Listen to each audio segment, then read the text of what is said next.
I asked him this question. I asked him, well, what is your perspective on how Magnus has changed the game? And I asked this to Vichy and I asked this to Vesselin, and they both said exactly the same thing. They said that one of the clearest influences that Magnus has had is people have stopped offering draws in many different types of positions where 10, 15 years ago, they would have shaken hands and gone home a long time ago. This is one of the finest examples of what Daniel Naroditsky is talking about. Sit back, relax, and watch the Mozart of chess go to work here. Magnus Carlsen is playing black. His opponent, Vidit Gujrathi, another super grandmaster in great form right now, playing with white. It's round 6 of the Rapid Championships. So we see d4 on the board.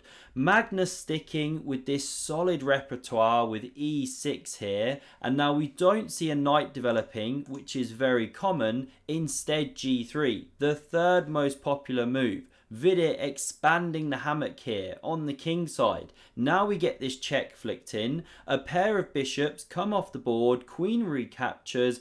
Castles, and now Vidit tucks that bishop into bed. Nice and snug as a bug in a rug in that hammock. Looking at this long diagonal. So d5 from Magnus. He blunts some of the influence of this sniper. Knight f3, c6, very solid.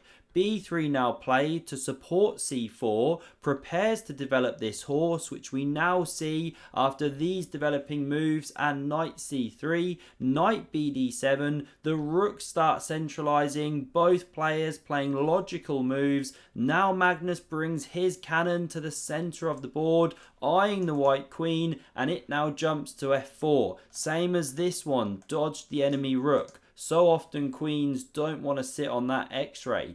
Bishop a6 now from Magnus. We're moving out of the opening into the middle game. Always the card thing, right? Coming up with a plan. Well, Magnus is tickling this pawn. So we see captures on d5. And now this pawn captures, not e-pawn. You don't want to leave this as a weakness. If you go with the knight, then you could be running into a big white center later. And now Vidit could sit steady here. Go rook c2, prepare to double rooks, that kind of thing. But he goes g4, ambitious, throwing Gary the g-pawn down the board. And we've got to call it Gary right, because Garys are a dying breed here in the UK. If you know a Gary, give him a hug this festive season.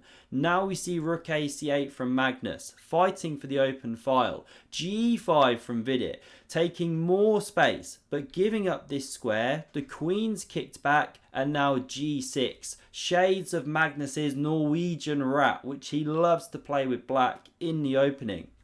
Now after going g6, you've cleared the g7 square. You're going to recycle that knight into the game. h4 now supports this pawn, but they're micro weaknesses. This one's now backwards and weakened. Imagine a knight here one day, pressuring. Okay, queen b4. Magnus now probing on that side of the board.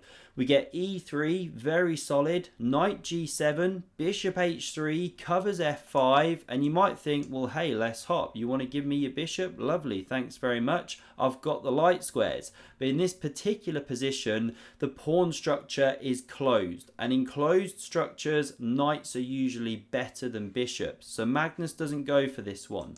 If we come back here, he instead goes rook c7.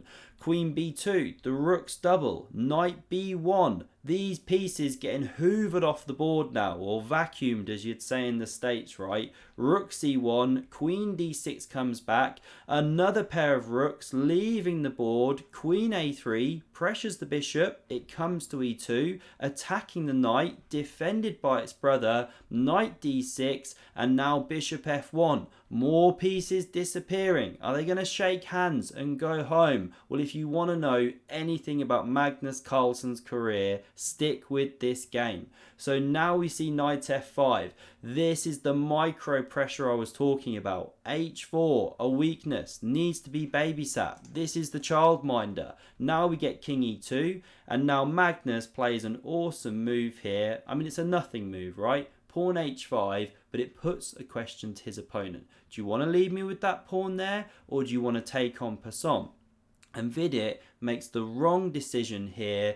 He takes en passant. He shouts it out loud in his best French accent. That's what you've got to do at major chess tournaments, of course. But why is this no good? Well, now you've left the protection of f6, and this knight can hop. He's alive! I mean, when the pawn was back there, look how dead this knight is. Barely any future at all. But now, Magnus re-enters the game with this one. It is time!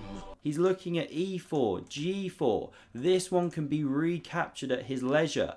Queen a4 now from Vidit. We get knight takes on h6, knight e5, knight f5 back, targets the pawn, but Vidit goes on the counter. He goes queen c6. These queens come off. Magnus loves it when the ladies leave the board. He's in his element here. a5 now takes care of his own backwards weakness, and now this one needs to be covered. So knight f3 and knight e4 from Magnus.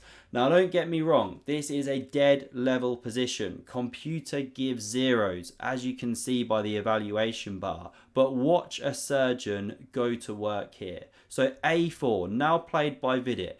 We get king f8. This knight comes to e5. King e7, king e1, lots of shuffling. Magnus moves back. Knight g5, knight d6 covers this weakness. And as ever, look at the clock times. Magnus just building a small lead here. King e2, knight d7 offers an exchange. Do you take? I mean, it's playable, but it wasn't played. Knight c6 check. You know, every micro decision, you kind of poop your pants when you're playing Magnus Carlsen. Was this best? Who knows? Computer still gives it level. We've got both sets of knights on the board. King d3, knight f5 retargets the weakness. Knight f3 back, knight f6, lots of maneuvering. King e2. And now knight g8. Such grandmasterly play here, building pressure on the clock.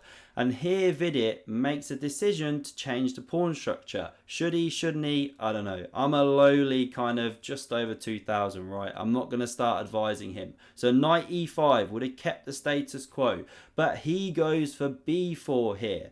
So we get captures on b4. The knight recaptures. Magnus brings this one back to e7. Knight d3. Knight c8. Where's Magnus headed? Well, into d6. And then he can start hopping.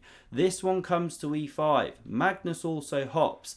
And now, should Vidit leave this one here, make f6 a bit more difficult because then g6 drops? Probably. You know, you can go king d1, f1, king d1, etc. But knight c6 played, low on time.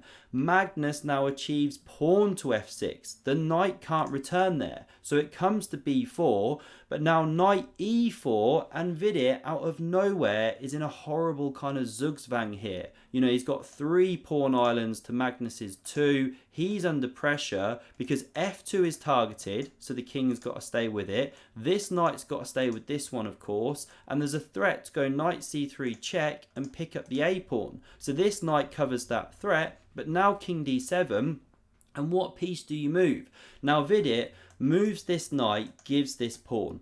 But what happens if he just waits with the king? Well, you can see the evaluation dropping because you're basically giving Magnus a free hand to improve the position at his leisure.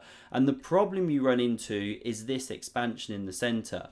If you capture, well, then you run into this kind of problem. Black actually generates a passed d pawn, the king marches in, and you run into all sorts of problems, you know, with these kind of pieces, this one's still loose, etc. And running back here, if you don't capture in the center when the expansion move comes and you just try and sit steady, well then there's new problems because captures, okay, knight pawn recaptures, doesn't matter, the themes are the same. You get this kind of expansion on the king side and then this knight's overloaded. It can't hold with the pawn and stay on that square and so on. How do you now defend this? You can't get to defend it in time, nor can the king. This is just the sample line of how things start collapsing. So that's why Vidit didn't sit and wait for his death. He went knight d2, active move, giving this pawn on h4 after the exchange of a pair of knights. And now knight c1, top engine move here, but okay, knight b4. Vidit doesn't have computer assistance. He doesn't know the absolute best defenses. Humans, how are they going to hold this a pawn down, low on time? We get knight d3, g5, king c3, king c6, now king d2, scurrying back. Where to go? Do you come forward? Do you go back? It's so tough. Knight d6 from Magnus, f3, covers that square from the knight, now king b7, and look at where this one's headed. It's brutal. Knight f2 played, king a6, Vidit expanding in the centre, good try for some play. Now we get captures, pawn takes back, king a5, king d3, and now after captures here, Magnus is 2 pawns to the good. Can he finish the game? We get e5 played, captures, pawn takes, knight f7, the king covers the pawn. Now knight d8 from Magnus, he's spinning around to start attacking the white centre. Knight e4 played, the pawn advances, king e3 and b5 from Magnus. Vidit is getting trousered. Think of these 2 pawns, B and G, as the legs of the trousers, right? Waistband is somewhere up here. That's kind of a wide waistband, but you get the point. And how are you going to cope with both trouser legs? Well, you can't. The king goes this way, but then the B pawn runs. The knight comes over, but this is the problem. You've got to shed material as white. Now we get king b4 and resignation from Vidit. Why? Well, obviously the knight's about to drop. It's got to go somewhere. If you take the pawn here, king recaptures. That's a 1 endgame. And if you come to say d3, check. Well, the king can march to a3,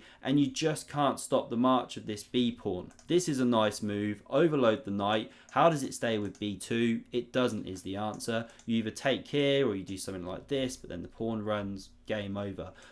Just one sample line. That is an example of an artist going to work. I hope you enjoyed this game. Check out the video on screen for another exceptional game of chess, and I hope to see you again soon. Cheers.